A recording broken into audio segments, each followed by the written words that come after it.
Let's take this from the perspective of the driver exiting this school parking lot yesterday morning. You can get a view of how difficult it is to see around this corner. It really is a blind turn. It's just been a real mixed bag. As you can see here along 80, it's very slushy, and the question is this stuff going to freeze? Because that is going to cause some very treacherous conditions here along 80. We begin tonight with some breaking news out of Stockton. One man is dead after police say he charged officers outside of his home. That happened just before 8 o'clock tonight. Now that the sun's coming up, you can get a good look at the mosque here behind me. Really an unassuming building. Looks more like a house than any sort of religious center. Here's a good example of a successful fire line. Firefighters were able to build that barrier overnight, and now today they're hoping they'll be as successful on the other side of these hills. It is very much still an active crime scene here. Investigators trying to figure out exactly what led up to this.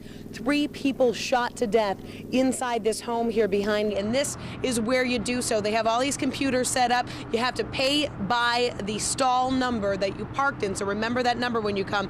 We are expecting stories of teenage sex, drugs, and premeditated murder today. I'm Ann Makovec live in Placerville, where there is a hearing today that could set up a salacious murder trial. The Internet Crimes Against Children Task Force calls this Operation Nutcracker. 18 men arrested and charged with viewing and sharing child porn online. Have you been looking at pictures of little boys and girls on your computer? The arrests we witnessed today were relatively peaceful. There was a 41-year-old man, Matthew Romer, whom officers say had 300 illegal images on his computer. Anything you'd like to say to your wife or kids? Hey, Robert, how you doing, sir? And an 82-year-old man. You got any medications you need to take with you to the gym? Police say Robert Winters was in the process of downloading child porn when they served a search warrant here 2 weeks ago. Most of the men being taken in today aren't surprised by their arrests. These investigations have been going on for weeks.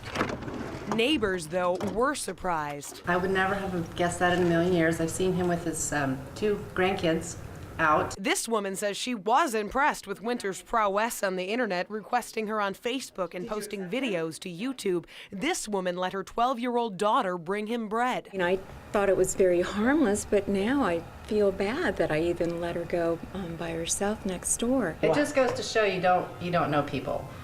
You know, you think you know them, but you never do. The arrest started before the sun came up this morning and took place in cities all over the valley. These are folks that are preying on our children, so we're going to get them off the streets. The task force, made up of state, local, and federal officials, laid out pictures of so-called child erotica, which isn't illegal, but they say often acts as a gateway to the real child porn these men are accused of possessing. They know that what they're doing is wrong, and they can't stop themselves. It's not just looking at pictures, it's somebody's child who was victimized. And now, facing state and possibly federal charges, these men are paying the price. Anything you'd like to say to your family, Robert? Ann Makovec, News 10. The perfect combination of snow and sun in the Sierra today. The perfect day for a season opener and for Laura and Robert Barton. It's awesome. We're very excited to be here. They're from Dallas, Texas, and this trip marks their first anniversary. We actually booked it in August. We had no clue if there was going to be any snow. And then last night, boom, bada bing, it was a blizzard, and here we are. It's just beautiful. Oh my gosh, we were running around like crazy. We were jumping around in the snow, acting like fools. And today, with almost a foot of new snow from the storm, Squaw Valley ski and snowboard trails opened for business. The resort planned the opening anyway, since today is its 60th anniversary, and like the Bartons, Squaw sees the snow as icing on the cake. In the past 5 years, we've had pretty late openings, and so for us, Thanksgiving is really a bonus, and to be open before Thanksgiving is just a great way to kick off the season, and it says a lot about our early season snowfall, so we're stoked. Up the road, shop owners in downtown Truckee are stoked as well. The early snow means the early arrival of customers. The owner of Riverside Studios says it's great news for the local economy and the local atmosphere. We're encouraged by the snow because people come here for the snow and they enjoy the snow, whether you're skiing or you're just sitting at home and enjoying, you know, a hot toddy. They like to come downtown and go through the shops. Women love to shop. They drag their poor husbands along. This new husband is ready for whatever. She's an avid skier. I've never been on anything like this before. And as long as they're together, let it snow, let it snow, let it snow. We're very lucky, Robbie and I. In the Sierra, Ann Makovec, News 10. You can see the man on there. You can see him taking my tires. In this video provided exclusively to News 10 by the victims in this case, a man methodically removes and steals 4 tires from this Jeep Grand Cherokee. Oh my God. Dateline, a downtown Sacramento apartment building's tenant garage. It's supposedly secure. You need a key to open it, and it's still daylight, around 7:45 p.m. And I couldn't believe someone would do that down here, that time of night, that someone would come down here, no one would see it or hear it. This is a snapshot of what Robert Long saw when he came to the garage the next morning. But when I got down here, it was like, oh my God, they're all gone, you know, just sitting on the ground.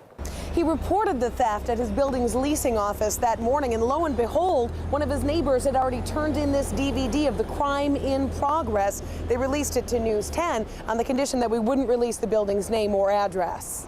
The video was taken from 2 tiny security cameras the neighbor installed near her car after hearing about several other break-ins at the complex, break-ins that had never been solved. Oftentimes, cases like this where tires or wheels get stolen or auto burgs, you won't have leads. There's nothing to follow up on. So a lot of times they don't get assigned to anyone.